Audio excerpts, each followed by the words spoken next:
అదే RTV app వార్తల్ని క్షణాల్లో చదివే అవకాశం ఉంటుంది. ఒక న్యూస్ పేపర్, ఒక టెలివిజన్ ఛానల్ మీ చేతుల్లో ఎప్పుడూ ఉంటాయి.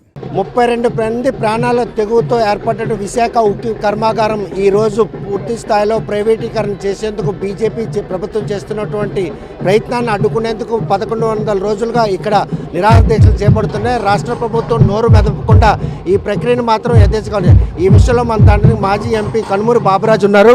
చూస్తే కనుక 32 మంది త్యాగంతో ఏర్పడినటువంటి ఉమ్మడి ఆంధ్రప్రదేశ్కి ఒక తలమానికని ఇచ్చినట్టు విశాఖ ఉక్కు కర్మాగారాన్ని ఈరోజు ప్రైవేటీకరణ చేసేందుకు వారు చేస్తున్న ప్రయత్నం ఏ విధంగా తీసుకుంటారు? ఇది చాలా దురదృష్టకరం. ప్రైవేటీకరణ అనే ఆలోచన రావటమే చాలా దురదృష్టకరం. అది ఎన్నాటి నుంచి వింటా ఉన్నాము. అది నా దృష్టిలో ఎట్టి పరిస్థితుల్లో జరిగేది కాదు. ఎందుకంటే ఎంతోమంది మన విశ్వనాథం గారు కానీ వీళ్ళు కానీ ఎంతోమంది మహానుభావులు త్యాగాలతో కూడినటువంటి ఉక్కు ఫ్యాక్టరీ. ఇది ఆంధ్రలో హక్కు ఈ ఉక్కు ఫ్యాక్టరీ అని చెప్పి ఎంతోమంది ప్రాణాలు కోల్పోయి ఇందులో పెద్దలు వెంకయ్య నాయుడు గారు కూడా రాజకీయ జీవితం ఇక్కడే యూనివర్సిటీలో ఉండి దీంట్లోనే అప్పుడే దాని ముందు మాకు వెంకయ్య నాయుడు గారికి ఐడియా లేదు.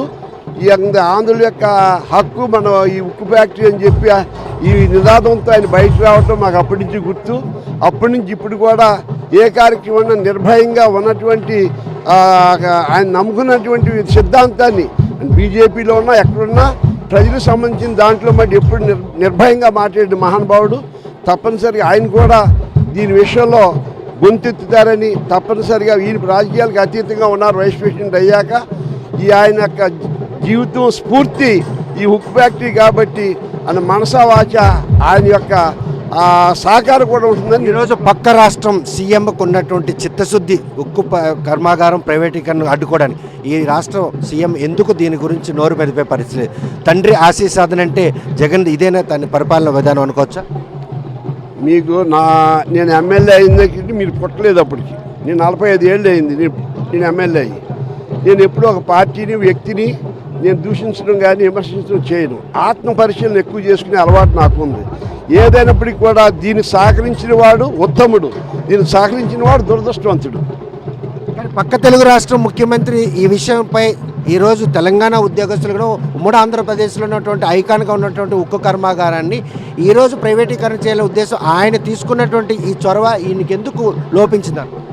అది జగన్ గారిని అడగాలి, మీరు నన్ను అడగకూడదు. ఆయన అడిగే క్వశ్చన్ నన్ను అడిగితే నేను ఎలా చెప్తాను? ఈరోజు ఆయన రాకతోనే ఈ ప్రైవేటీకరణను వెనక్కి తీసుకునేందుకు ప్రయత్నం జరుగుతుందని మనం ఆశపడవచ్చా? ఏ ప్రైవేటీకరణ జరిగి తీరదండి. ఇది ఈ ఉక్కు ఫ్యాక్టరీ వచ్చినటువంటి విధానం, ఆ మహానుభావులు చేసిన త్యాగం దానికి చావులేదు.